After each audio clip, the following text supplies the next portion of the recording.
오늘 주신 우리 하나님 말씀 구약 성경 시편 50편 22절로 23절까지 구약 837페이지입니다. 자, 우리 함께 합독하십시다. 시작. 하나님을 잃어버린 너희여, 이제 이를 생각하라. 그렇지 않으면 내가 너희를 찢으리니 건질 자 없으리라. 감사로 제사를 드리는 자가 나를 영화롭게 하나니 그 행위를 옳게 하는 자에게 내가 하나님의 구원을 보이리라. 아멘. 우리 오른손을 높이 드시고 한번 믿음으로 선포합시다. 입술의 고백대로 하나님이 이루어 주신 줄로 믿습니다. 시작. 하나님은 엘샤다이, 하나님, 전능하신 하나님, 문제보다 크신 하나님, 대적보다 크신 하나님, 하나님은 모든 것을 하실 수 있습니다. 아멘. 자, 오늘은 추수감사주일. 1년에 2번 있습니까? 3번 있습니까? 딱 한 번밖에 없는 추수감사주일입니다. 정말 한 해 동안에 우리 하나님이 베풀어 주신 그 놀라우신 사랑과 그 축복, 그 은혜를 기억하면서 진심으로 감사함으로 하나님 앞에 나와서 예배드리는 귀한 그런 날입니다. 시편 103편 2절에 보면 너희는 그 모든 은택을 잊지 말지어다 라고 하나님이 말씀하십니다. 내 영혼아 여호와를 송축하며 그가 베푸신 모든 은택을 잊지 말아라. 여러분, 사실 우리가 하나님 앞에 나와서 예배드리는데 이 우리가 하나님 앞에 감사로 예배드리는 것은 이 추수감사주일 같은 이런 절기 때문만이 아니고 매일매일 매 순간순간마다 우리는 하나님 앞에 감사드리는 감사의 백성이 반드시 되어져야 합니다. 여러분 잘 아시는 무리의 법칙이라고 있습니다. 이 무리의 법칙, 백로는 백로끼리, 까마귀는 까마귀끼리. 자, 그런데 그런 무리의 법칙 때문인지는 몰라도 정반대의 성향을 가진 그런 사람들이 구별되어서 서로 비슷한 사람들끼리 모여서 마을을 이루었습니다. 두 마을입니다.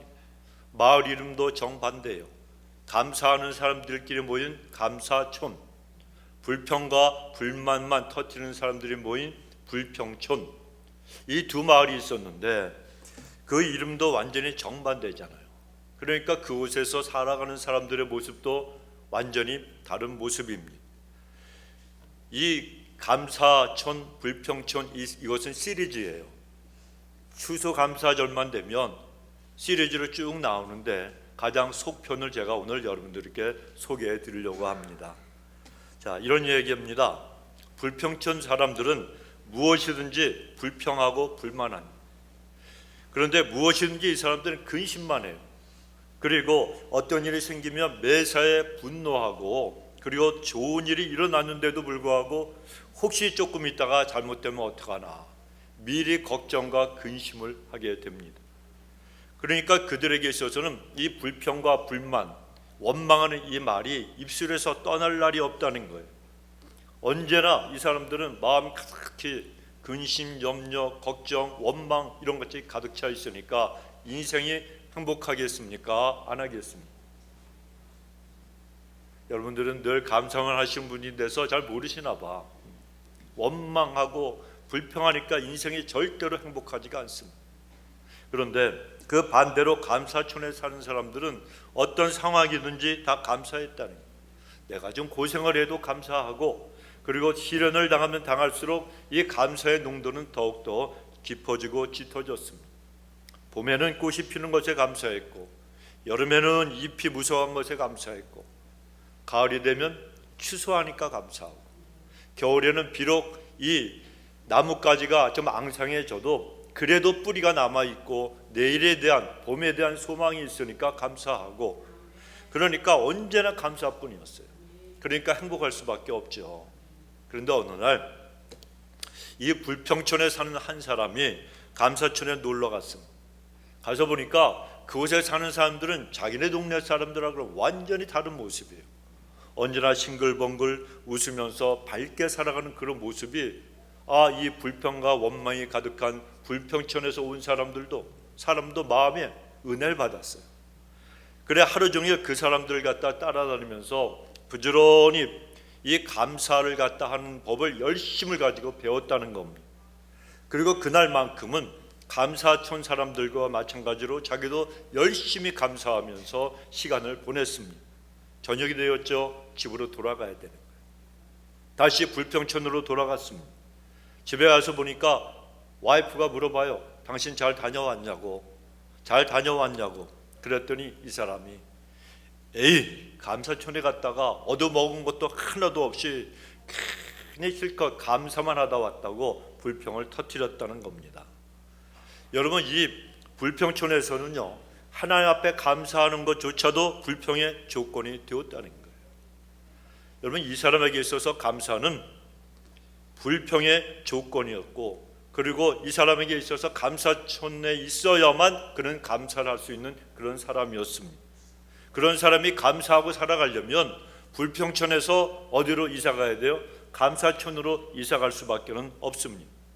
그런데 그런 자리에서 감사촌으로 이사 가려고 하면 불평촌에서 자기가 갖고 있던 모든 것을 다 내려놓고 나와야 됩니다. 감사촌에서 처음부터 전부 내려놓고 아무것도 없는 무에서부터 시작을 해야 한다는 그런 뜻입니다. 여러분, 무에서부터 출발하면요, 모든 것이 감사한 거예요. 제가 오늘 아침에 우리 일어나서 와이프하고 예배드리고 기도하면서 생각을 해봤어요. 하나님, 2025년 동안에 한 해 동안에 베풀어 주신 그 은혜가 놀랍고도 큰데 저는 하나님 앞에 어떤 것을 감사해야 됩니까? 그런데 너 오늘 준비한 말씀대로 살아가라.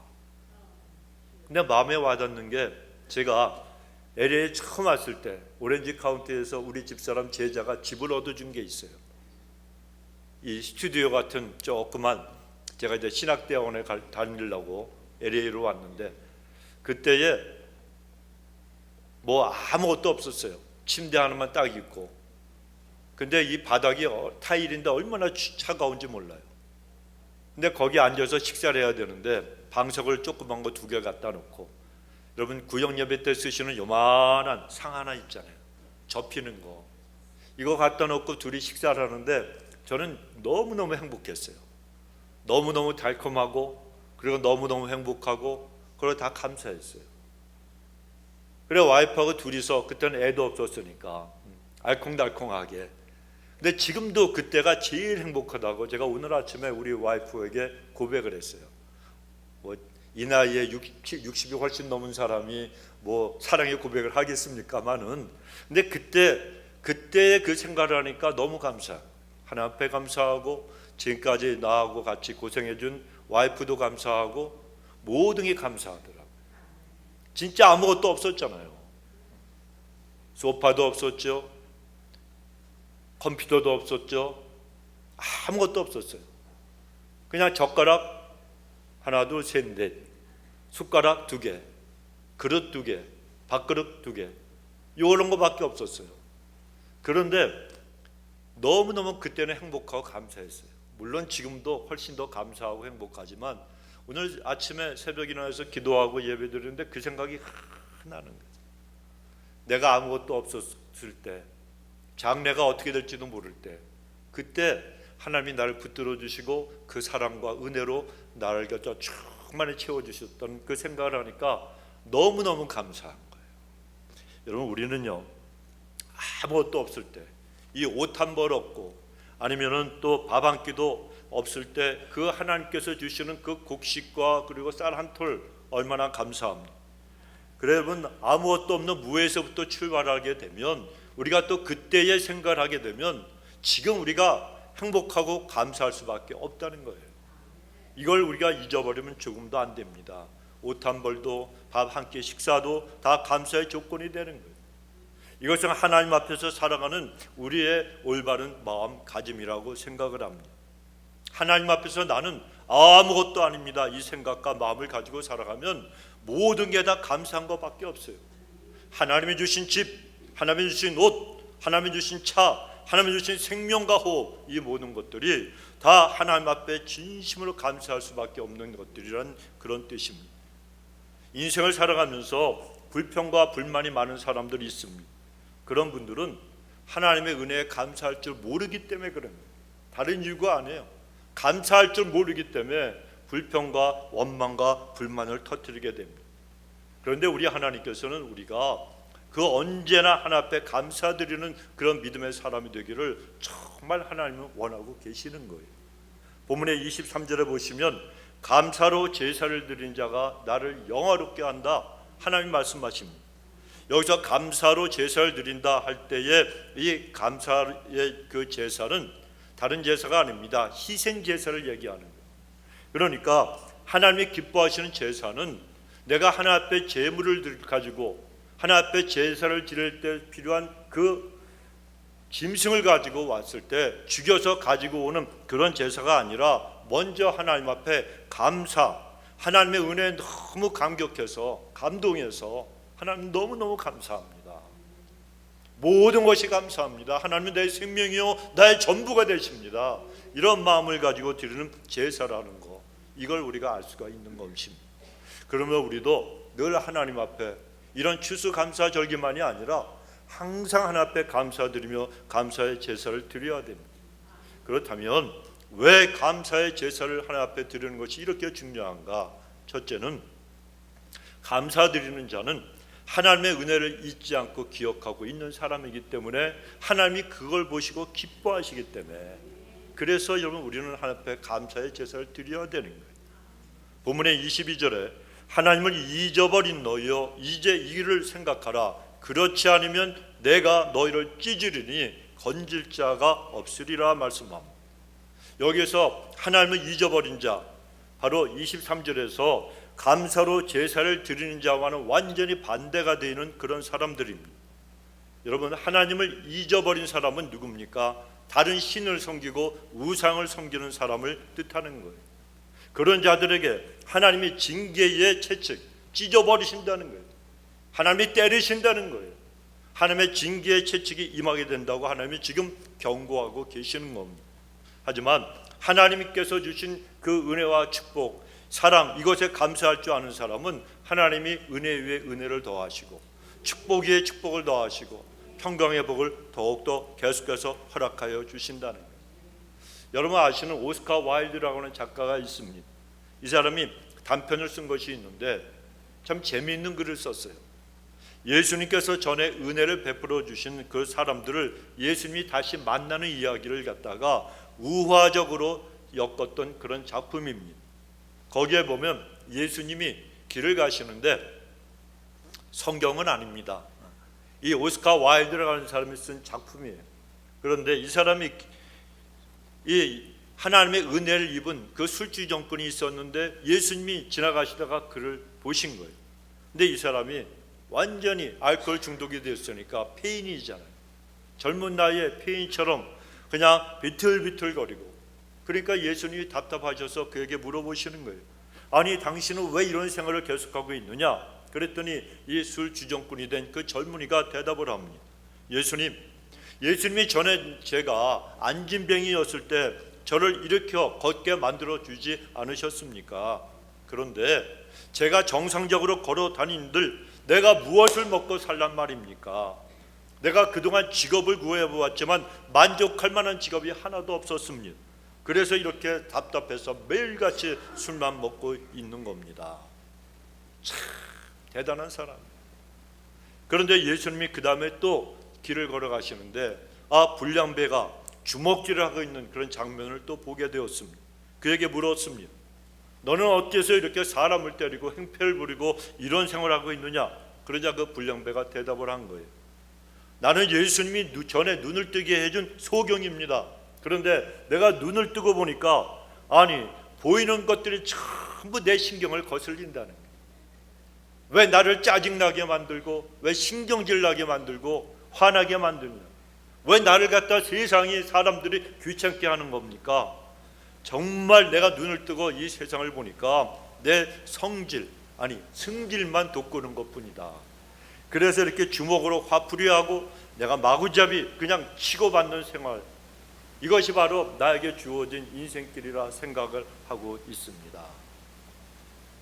예수님께서 사랑하셔서 은혜 베푸시고 고쳐주시고 회복시켜주시고 새 삶을 살게 해주셨는데도 불구하고 그런 것에 대한 감사는 다 잃어버리고 다시 옛날 모습으로 돌아가서 원망하고 불평하고 있는 사람들의 모습을 우화적으로 그린 그런 이야기입니다. 성도 여러분, 사람이 하나님과 또한 이웃들에게 받은 은혜를 잊어버리면 받은 은혜를 다 헛되게 만들고 말 뿐입니다. 이스라엘 백성들을 생각해 보십시오. 이스라엘 백성들은 광야에서 감사를 잊어버렸잖아요.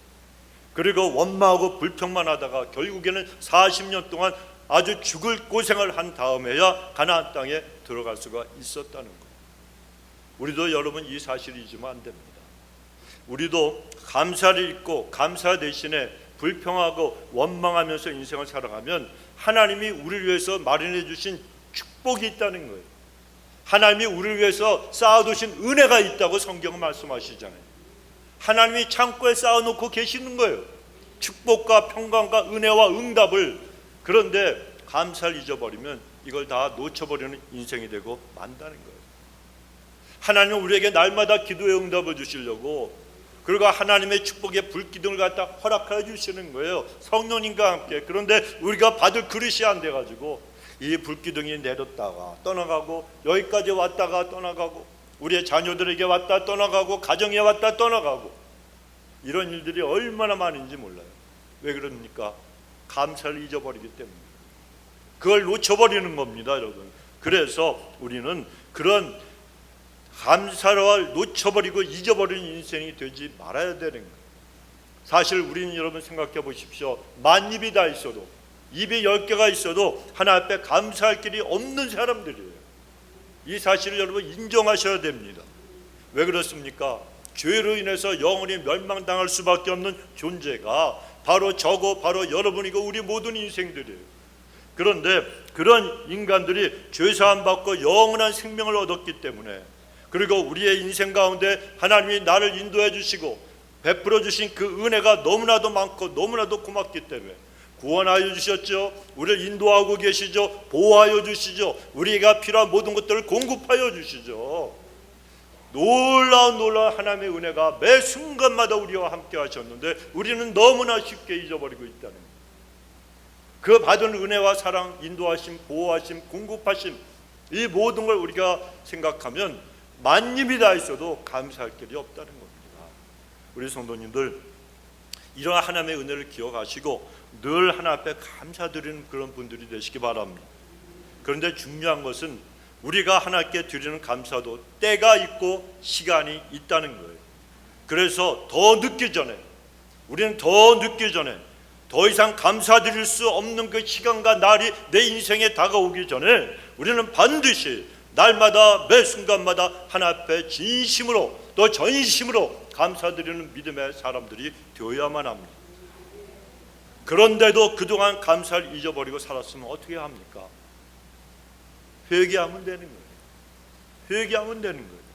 여러분 감사와 같이 회개도 때를 놓치지 말고 회개하는 날과 시간이 아직 남아있을 때 하나 앞에 돌아와서 엎드려 회개하면 하나님의 은혜가 다시 임하게 되는 거예요.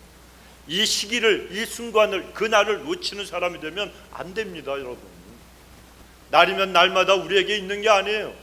시간이 날마다 우리에게 돌아오는 게 아니에요. 해가 오늘 동쪽에서 떴다고 내일 내가 그 해 뜨는 걸 볼 수 있다고 누가 여러분 그걸 알 수가 있습니다. 내 인생이 오늘 끝날 수도 있다는 거예요. 아니면 악한 원수 마귀에게 사로잡혀서 하나님이 은혜를 주셨는데 그 은혜를 갖다가 받고 회개할 수 있는 거지. 은혜가 떠나가면 아무리 내가 하나 앞에 금식하고 부르짖어 회개해도 회개가 안 나오는 거예요. 여러분 우리는 하나님의 은혜와 긍휼이 없으면 회개조차도 할 수 없는 것이 너희는 머리부터 발끝까지 전부 썩어버린 부패한 존재라고 하나님이 인간에 대해서 선언하셨잖아요. 우리는 우리를 알아야 되는 거예요. 그래서 회개할 시간이 있을 때 하나님이 아직 은혜를 주실 때 우리는 하나님 앞에 엎드려서 기도하고 회개해야 됩니다. 늦으면 큰일 나는 거예요. 옛날 중국에 어느 부자가 있었습니다. 이 사람이 죄를 지었어요. 죄를 지으니까 재판을 받았습니다. 근데 이 재판관이 이 재판이 공정한 판결을 이다 이런 것을 보여주기 위해서 세 가지 벌을 갖다가 제시하고 부자에게 당신이 하나를 선택하라, 이렇게 얘기를 했습니다. 첫 번째는 벌금형 은 50냥을 내는 것, 두 번째는 채찍 50대를 맞는 것, 마지막 세 번째는 생마늘 5근을 먹는 것. 이 재판관이 5라고는 숫자를 좋아했던 것 같아요. 그런데 이 부자가 생각해 보니까 돈 내는 거 좋아하는 사람이 있어요, 없어요? 없죠. 우리는 세금 내는 것도 아깝고, 그렇죠? 그리고 또 티켓, 자동차 그 교통 티켓을 받아도 너무너무 억울해 하는데, 근데 이 부자도 마찬가지예요. 은 50냥을 갖다가 세금으로, 아니 그 벌금으로 내려고 그러니까 이게 너무 아까워서 안 되겠습니다. 두 번째를 생각해 봤죠. 채찍으로 50대 맞으니까 이게 안 되죠. 너무너무 무서웠습니다. 그래서 이 사람이, 그래, 마늘을 먹자. 뭐 마늘 내가 좋아하는데 항암 그런 그 재료도 된다는데 내 몸에도 좋을 거 아니냐. 그래서 이래 마늘형을 갖다가 선택을 했습니다. 그러니까 마늘을 먹기 시작하는데 사람들이 둘러싸 가지고 구경을 하는 거예요. 그런데 마늘 먹는 거 뭐 어렵다고 그러면서 마늘을 깐 걸 갖다가 이제 먹었습니다. 맛있잖아요. 좀 매콤하지만 내 몸에도 좋아, 스스로 위로하면서. 그런데 마늘을 먹으면 먹을수록 힘이 들어요, 안 힘들잖아요. 막 눈물이 쏟아지고 코가 맵고 한 근을 다 먹었어요. 두 근을 먹었습니다. 오장육부가 막 불타오르는 것 같고 온몸이 부들부들 떨리기 시작을 했어요. 야, 이러다가 죽겠다. 그래서 나중에 이 사람이 두 근을 먹고 나서는 눈물을 흘리면서 소리쳤습니다. 더 이상 도저히 마늘을 먹지 못하겠습니다. 차라리 50대를 맞겠습니다. 지독한 사람이에요. 돈 내면 되는데 돈이 너무 아까웠던 거예요. 그래서 집행관이 그를 잡아다가 이제 윗도리를 갖다 벗기고 의제에 데려가 앉혔습니다. 그리고 그 눈앞에서 그 집행하는 그 병사들이 거기에 소금물과 그리고 고춧가루를 갖다가 채찍에다 발랐습니다. 이걸 눈앞에서 보니까 사시나무 떨듯이 그냥 부들부들 떨기 시작을 했어요. 그러더니 그 채찍, 그냥 소금물과 그 다음에 그 고춧가루에 잔뜩 절은 그 채찍, 이걸 갖다가 가지고 와갖고 등을 갖다가 내리치는데 채찍이 등을 감아버리니까 너무 아프고 거기에 소금이 들어가죠, 고춧가루가 들어가죠. 상처에 얼마나 아팠겠습니까? 소리 지르기 시작을 했어요. 그래도 10번째 채찍을 맞았을 때 너무 아파갖고 참지 못하고 외쳤습니다. 제발 저를 불쌍하게 여겨 주옵소서. 그만 때리고 이제 은 50냥을 내니까 은 50냥 받아주세요. 싹싹 빌었다는 거예요. 진작에 그랬으면 여러분 매도 안 맞고 마늘도 안 먹어도 되는데 괜한 고생을 자기가 사서 한 거 아닙니까? 근데 여러분 아십니까? 대부분의 사람들이요, 이와 비슷한 선택을 한다는 거예요. 예를 들면 돈 아끼려고 건강을 소홀히 하는 거예요. 몸이 아프면 어디 가야 돼요? 목사님한테 와서 안수 받아야 돼요? 대답을 못 하시잖아요. 먼저는 병원에 가서, 우리가 하나님께서 병원도 만드시고 의사도 만드시고 간호사도 만드신, 제약회사의 약도 만드신 것은 이용하라고 만드신 거예요. 물론 의사한테 가고 병원에 가고 그리고 우리가 치료를 받아도 먼저 하나 앞에 기도하고 가면 되는 거예요. 그런데요, 제가 그렇다고 믿음으로 기도로 고침받지 못한다는 얘기 아니에요. 저는 의사들이 못 고치는 병을 17살 때 목사님의 안수기도, 목사님이 기도해 주셔가지고 병 고침을 받은 사람. 저는 믿어요. 저한테 그런 체험이 있기 때문에. 그런데 제가 지금 말씀드리려고 하는 것은 몸이 불편하시면, 아프면 돈 아끼려고 병원 안 가는 분들이 있잖아요. 돈 아끼려고 하지 마시고, 건강은 돈으로 살 수 있어요, 없어요? 못 사요. 병원에 가서 의사 선생이 처방하는 약도 먹고 치료도 받으시기 바랍니다.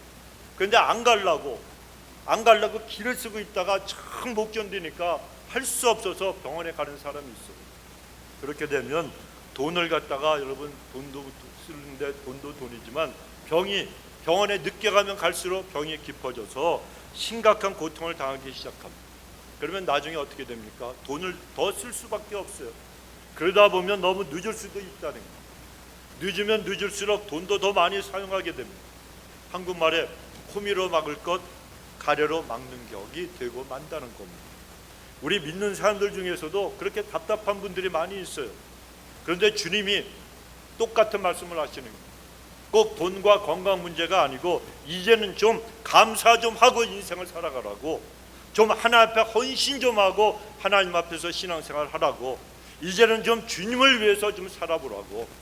매일같이 너희가 인생을 살아오면서 지금까지 너 자신만 위해 살아오지 않았느냐, 이제는 나를 좀, 너희들의 남은 인생이 얼마나 된다고 생각하느냐, 남은 인생 주님을 위해서 한 번쯤은 살아봐야 되지 않겠느냐. 여러분, 주님이 그렇게 말씀하시는 거예요. 근데 그렇게 말씀하셔도 많은 사람들이 자꾸 뒤로만 밀릅니다.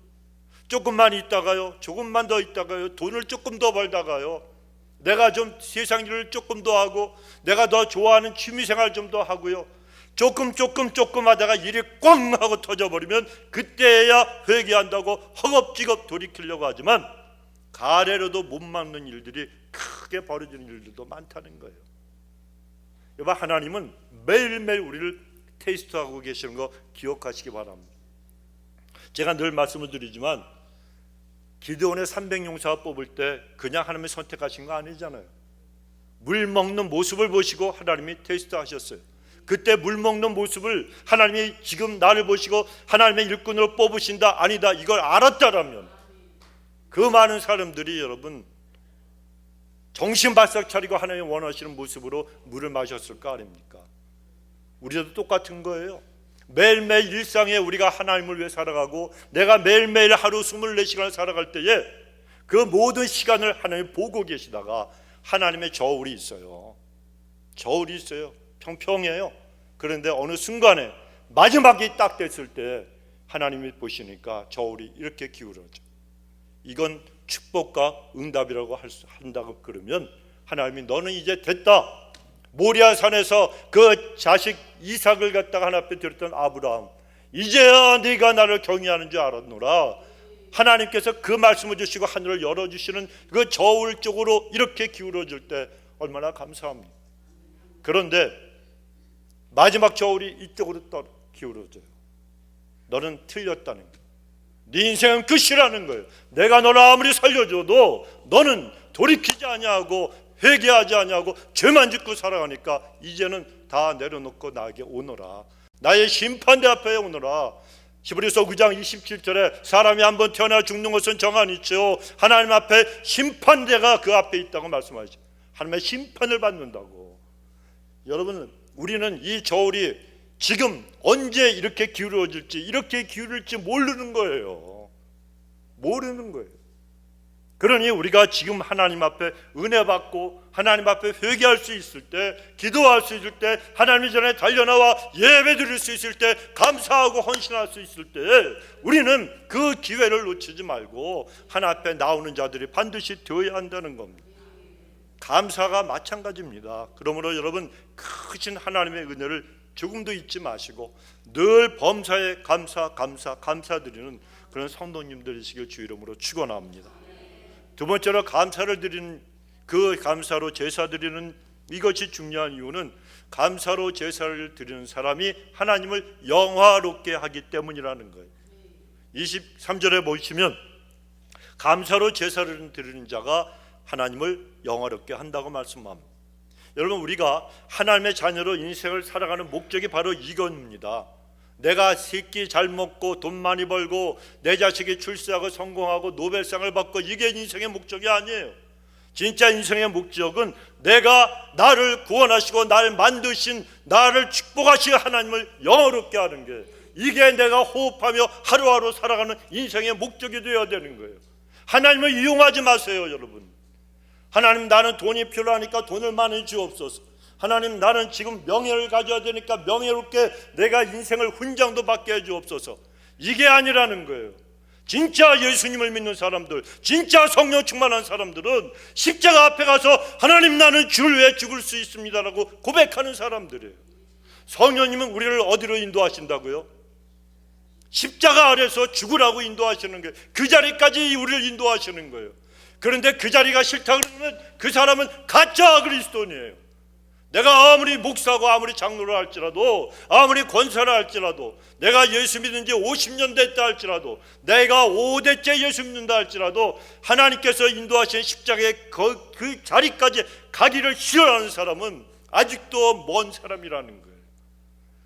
처음에 예수님 믿고 축복해 주시죠. 물질도 필요하면 주시고 건강도 주세요. 그날만 사도 바울이 사도행전에 보면 복음을 증거하고 주를 위해 살아갈 때 그는 세상 모든 걸 다 버렸어요. 그렇다고 그가 맨날 편안하고 맨날 형통했습니까? 아닙니다, 여러분. 그럴 때도 있었죠. 조력자들 있었고 위로하는 자들도 있었고 같이 독역하는 자도 있었어요. 하지만 빌립보 감옥에 갇혀서 죽을 정도로 채찍질을 맞고 수없이 많은 고난과 형편, 그 어려운 처지에 처할 때가 더 많았어요. 똑같다는 게 우리 예수 믿는 사람들 답답한 일, 안타까운 일이 생기고 그리고 여러 가지 힘든 일이 생긴다고 불평하지 마십시오. 예수님이 우리 위해 죽으셨다는 거예요. 십자가에서 만왕의 왕이신 예수님이 저와 여러분을 위해서 돌아가시고 온몸에 물과 피를 다 한 방울까지 흘려 죽으셨다면 여러분과 저도 주를 위해서 죽을 줄 알아야 되는 거예요. 이게 진짜 백의 예수 믿는 사람이에요. 여러분 가짜가 되지 마시기 바랍니다. 세상에는 페이크가 얼마나 많습니까? 크리스찬인 척하는 사람이 얼마나 많습니까? 전부 지옥 가는 거예요. 전부 지옥 가는 거예요. 여러분의 자녀들이 예수를 믿지 않으면 내가 아무리 내 자녀들을 사랑해도 전부 지옥 가는 거예요. 예수님이 다시 오신다고 성경에 얼마나 많이 말씀하고 계십니까? 예수님은 초림, 예수님이 다시, 성경은 딱 세 가지 말씀이라 그랬죠. 예수님께서 오실 것이다, 예수님이 오셨다, 예수님이 다시 오실 것이다. 가장 많이 성경에서 말씀하고 계신 것이 무엇입니까? 예수님이 다시 오신다는 거예요. 이걸 놓치고 살아가면 우리는 아무것도 아니에요. 다시 오실 예수님을 맞을 준비를 해야 되는 거예요. 그래서 우리는 항상 주님 앞에 하나님, 내가 남아있는 인생 가운데 내 날수가 얼마 될지 모르지만 하나님, 내가 그걸 감사하면서 하나님을 영화롭게 해달라고, 내 입술의 말과 내 행동과 내 신앙생활이 하나님 받으시는, 기뻐하시는 그 하나님 영광 받으시는, 하나님을 영화롭게 하는 일에 한 번쯤은 쓰임받다가 주님 앞에 가게 해달라고 우리가 간절히 소원하며 기도해야 되는 거예요. 이것이 없으면 여러분, 하나님께서 얼마나 답답하시겠습니까? 너는 맨날 어린아이냐, 맨날 미성숙하고 어떻게 너는 나만 이용하냐, 힘들고 어려울 때 도와달라고 기도만 하고 내가 너에게 원하는 건 하나도 하지 않느냐, 내가 너에게 뭐라고 말을 했느냐, 하나님의 나라와 의를 먼저 구하라고 하지 않았느냐, 주의 뜻대로 순종하면 하나님이 다 모든 걸 더하여 준다 그랬는데 왜 인생을 네 힘 가지고만 살다가 아둥바둥하다가 그렇게 고통스럽고 힘든 일만 겪느냐. 여러분, 우리 예수 믿는 사람들은 살아계신 하나님을 믿잖아요. 그분은 전능하신 왕이요 전지하신 하나님이시지. 그러니까 그 하나님, 우리를 갖다가 위해서 독생자를 주시는 그 죽이신 그 열심과 사랑으로 우리를 위해 주시는데 하나님이 뭘 안 해주시겠어요? 뭘 안 해주시겠어요? 그러니까 우리는 주님 앞에 다 맡겨야 되는 거예요. 죽음으로 사망의 음침한 골짜기를 지날지라도 하나님이 나와 함께 계시고, 또 푸른 초장을 갈 때도 그때도 하나님이 나를 인도하시면 더욱더 감사한 거고, 죽던 살던 이건 내 손에 있는 게 아니라는 거예요. 내 손에 있는 게 아니에요. 하나님이 손에 있다는 거예요. 그러면 여러분, 우리는 겸손해야 되는 겁니다. 하나님 앞에 겸손하게 내 인생 다 주 앞에 맡겨드리고 우리는 주님이 원하시는 삶을 살아가는 믿음의 사람이 되어야 되는 거예요. 네, 여러분, 하나님 앞에 감사하면 우리 하나님이 영화롭게 정말 영광을 받아주시는데, 감사하지 않는 사람은 반대로 하나님을 영화롭게 해드리지 않는 사람이고 하나님께 영광을 돌리지 않는 자가 됩니다. 18세기 화가 밀레라고 하는 사람이 있습니다. 한번 잘 안 보이시는 것 같아요. 이 불을 좀 한번 꺼보세요.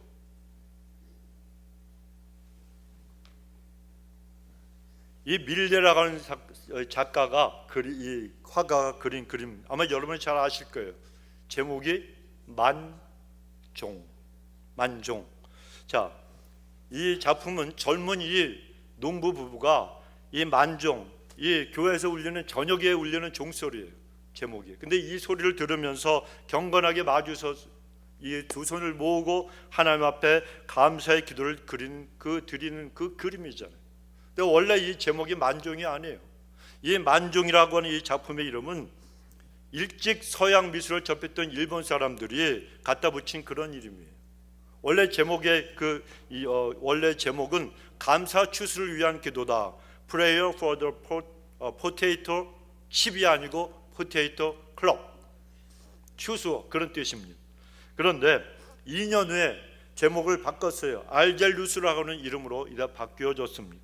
그 뜻은 아침과 그 다음에 정오 12시 그리고 저녁 세 차례 걸쳐서 교회종이 울리는데 그때 드리는 3종 3번의 종소리가 있는 기도다. 그래서 3종 기도라고 합니다. 그런데 전문가들은 그 제목이 잘못됐다고 여깁니다. 저녁 기도 혹은 농부의 기도, 이런 제목이 더 어울린다고 여깁니다. 자, 그런데 이 그림 속의 부부가 드린 감사는요, 노동을 마치면서 저녁에 드리는 감사의 기도입니다. 저녁에 그날 하루 동안 땀 흘린 그 일에 대한 감사, 일용할 양식을 주신 것에 대한 감사, 바로 그런 감사라는 거예요. 자, 그런데 지금 잘 보이실지는 모르겠지만 저 앞에 작은 방울이가 하나 놓여져 있죠. 보이세요? 그런데 그 속에 감자가 있습니다. 감자가 가득 차 있는 게 아니라는 거예요. 자세히 보면, 잘 안 보이신 분들은 집에 가셔서 인터넷으로 만종 치시고 밀레 치시고 한번 자세히 화면을 크게 갖고 보시기 바랍니다. 감자가 반쯤 담겨져 있어요. 가득 담겨져 있지 않습니다.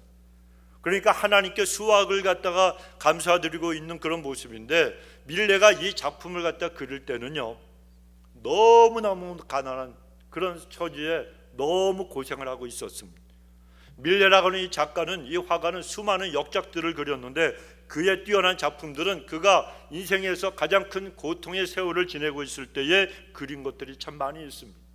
그런데 감자가 풍성하게 가득 담겨져 있는 이 바구니가 아니라 몇 개 안 되는 이 감자를 갖다 담은 바구니를 그 앞에 두고서 두 손 모아 감사하는 이 농부의 모습은 감사로 하나님을 영화롭게 하는 감동을 보는 사람들에게 전해주고 있는 작품이라고 할 수가 있다는 겁니다. 성도 여러분, 우리 하나님은 감사로 예배 드리는 자를 찾으신다는 걸 꼭 기억하시기 바랍니다. 그러므로 우리는 언제나 감사의 문으로 나아가서 마음으로 감사하고 입술로 감사하고 물질로 감사하고 몸으로 감사하고 율동, 춤과 노래로 감사를 표현하고 하나님께 영광을 돌려야 합니다. 그런 모습이 하나님을 영화롭게 하는 그러한 감사의 제사인 겁니다.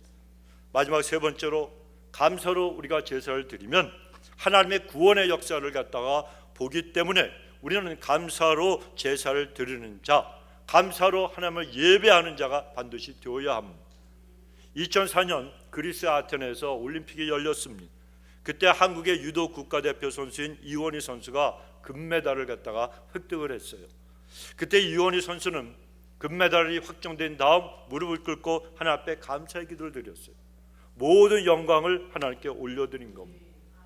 그런데 그가 올림픽에 참가하기 전에 선수촌에서 그 힘들었던 훈련, 그리고 또 금메달 후보라고 하는 국민들의 기대에 대한 부담감, 이것을 자기는 기도로 극복했다고 고백을 했습니다. 올림픽을 앞두고 불면증에 걸렸어요. 너무 부담감이 많아서.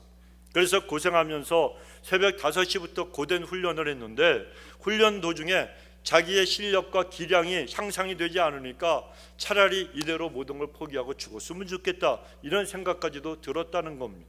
그런데 빌립보서 4장 13절, 내게 능력 주시는 자 안에서 내가 모든 것을 할 수 있느니라. 누구 안에서? 내게 능력 주시는 주님 안에서.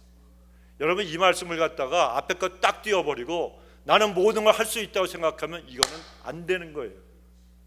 나에게 주시는 모든 능력, 여러분, 우리 인간은 내 혼자 힘으로 내 능력의 한계 안에서 살아가도록 하나님이 만드시지 않았습니다. 꼭 기억을 하십시오. 우리는 하나님의 능력을 받아서 하나님의 사랑과 인도하심에 따라 우리의 능력의 한계를 넘어서서 살아갈 수 있는 믿음의 사람들이에요.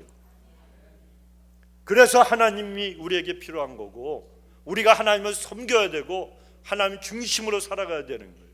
기적은 바로 그럴 때 일어나는 겁니다. 응답은 그러할 때 일어나는 겁니다.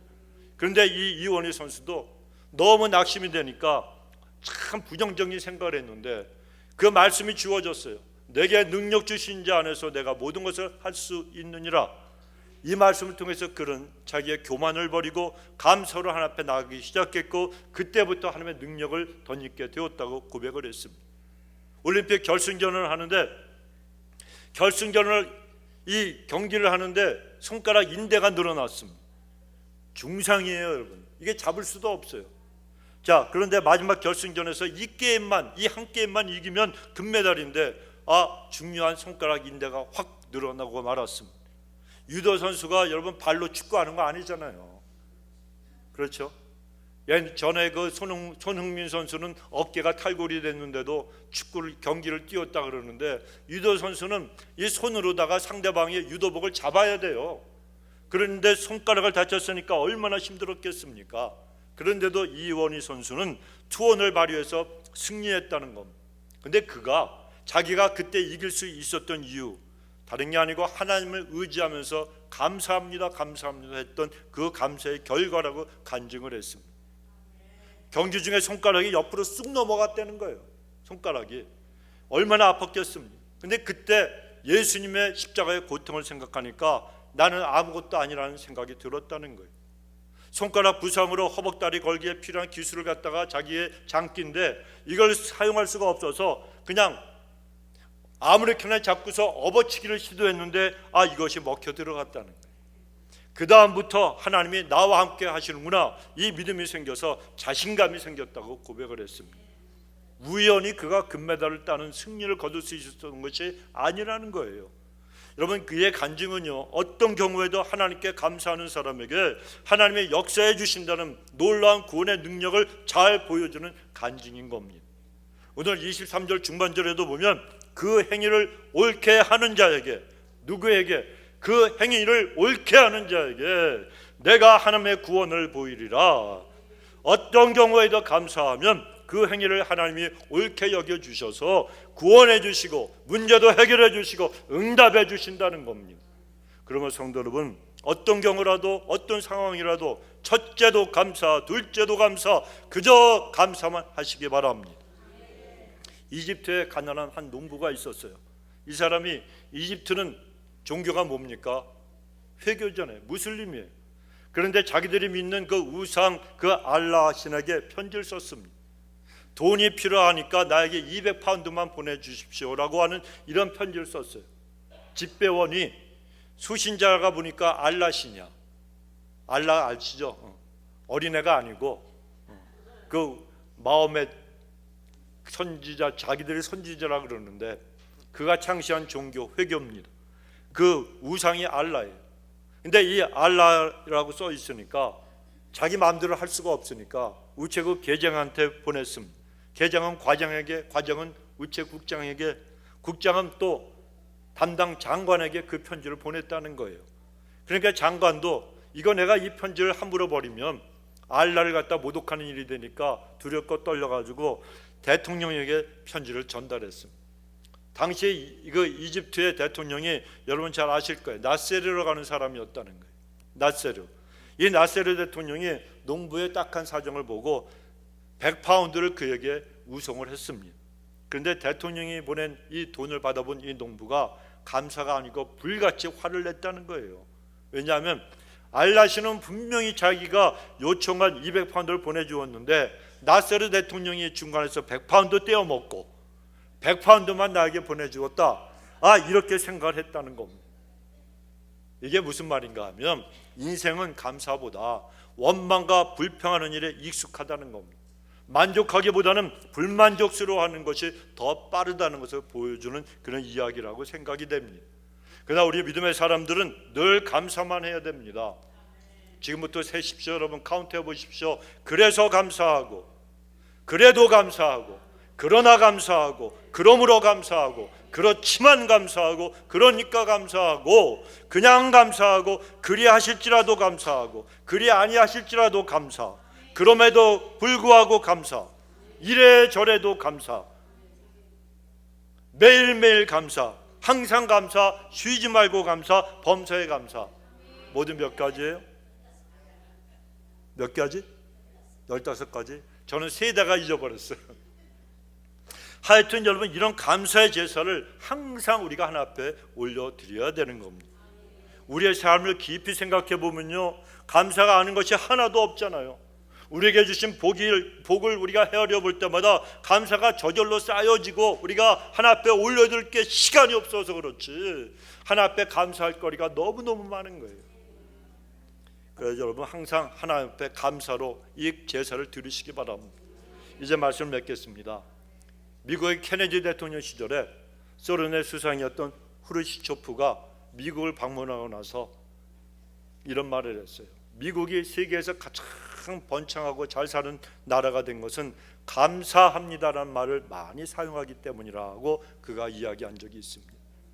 여러분, 우리 미국 사람들이, 저도 시민권자니까 우리라 그런 거예요. 이 미국 사람들이 감사합니다 이 말을 얼마나 많이 사용합니까? 오죽하면 노 할 때도 감사를 넣어서 노 땡큐, 난 세상에 노 땡큐 하는, 그 우리 할아버님이 제 이름을 잘 지어주셨잖아요. 노석. 얼마나 여러분 노 땡큐 하는 나라가 어디 있습니까? 저도 미국에 와가지고 은혜 받은 게 그거예요. 어떻게 이 사람들은 거절하면서도 노 땡큐라고 하냐? 저는 노 땡큐 그래서 감사하지 않는 줄 알았어. 감사가 아니라 그럴 줄 알았더니 거절 노 하고 그 다음에 땡큐 그러는 거예요. 그러니 여러분, 땡큐라 그런 말이 이 미국 사람들에게는요 입에 붙어 있어요. 이것도 감사한 일이라는 거예요. 그러면 우리 인생의 행복은 감사에부터 나옵니다. 감사에서부터 나오는 거예요. 감사할 때 이 행복이 시작이 되는 거예요.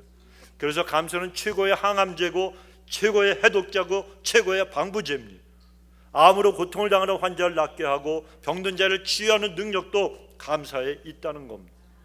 또 가정에서 여러분의 자녀 교육을 잘 시키고 싶으면 자녀에게도 여러분 감사하다는 말씀을, 그 말을 잘 하시기 바랍니다. 자주 하시기 바랍니다. 그러면요, 다른 길로 어긋나려고 하던 그 속썩이는 자녀들도요 돌아오게 돼 있습니다.